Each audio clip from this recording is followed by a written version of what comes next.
Good evening, everyone. Welcome to BAK, Basis voor actuele kunst, and the fourth iteration of Proposition 7, Evidentiary Methods. My name is Wietske Maas, and I'm curator of discourse and public program here at BAK. Proposition 7 takes place in the context of the exhibition Forensic Justice, an exhibition composed of a vivid constellation of recent and ongoing investigations by the research agency Forensic Architecture, who are mainly based in London, but who work with different practices, communities, organizations all across the globe. This public program is conceived in collaboration with and in no small part by Amsterdam-based architectural theorist Nick Axel. It is a series of gatherings that focuses on several evidentiary methods used by forensic architecture, and to look at how similar tactics are brought to bear in political aesthetic practices and struggles in other local contexts in both the Netherlands and internationally. Tonight we will zoom into the evidentiary method of reenactment, and how the staging and enactment of events afflicting a community can serve as a means to inscribe otherwise erased or oppressed histories within public memory. We will have 3 presentations, each roughly around 20 minutes, followed by a collective discussion that will be moderated by Nick.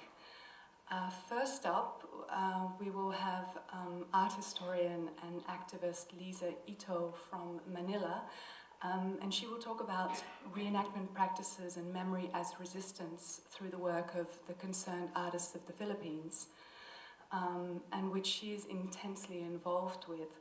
She will talk about the concerned artists of the Philippines' response to rising fascism and how strategies of reenactment mobilize a politics of memory and a collective practice of truth in the face of the perpetuation of false narratives by both past and current dictatorships in the Philippines.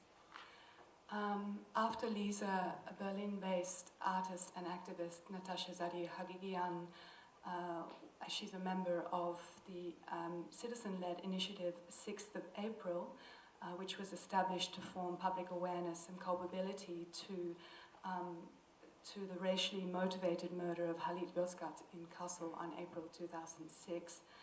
And she will talk about actually her giving accounts more specifically of her being a member of the tribunal, the People's Tribunal, unraveling the NSU complex.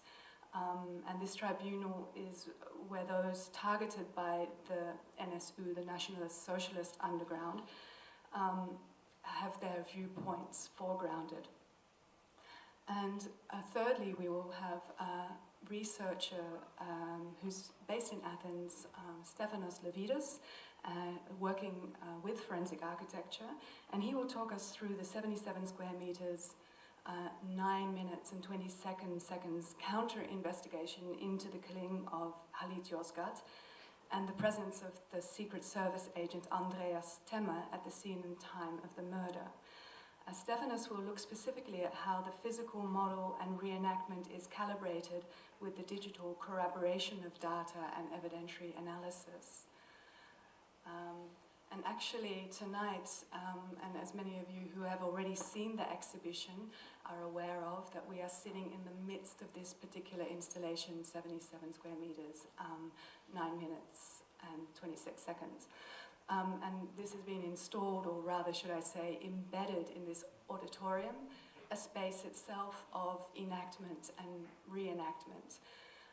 Here on the floor we see the 77 square meters of the Internet Cafe where Halit Yozgat was murdered, marked out as a floor plan, although they're not on at the moment, but during the day of when the exhibition is open, we see the videos of forensic architecture's reconstruction and reenactment, establishing that Temme's testimony was untruthful.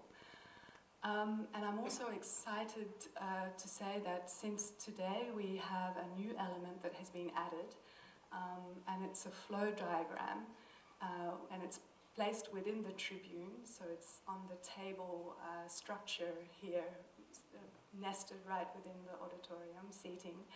And this charts the events related to forensic architecture's analysis, traversing legal, political, civil society, cultural, and media forums.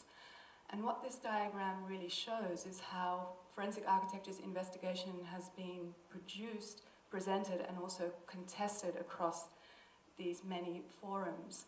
So from parliamentary inquiries to cultural institutions, from public demonstrations to the criminal court.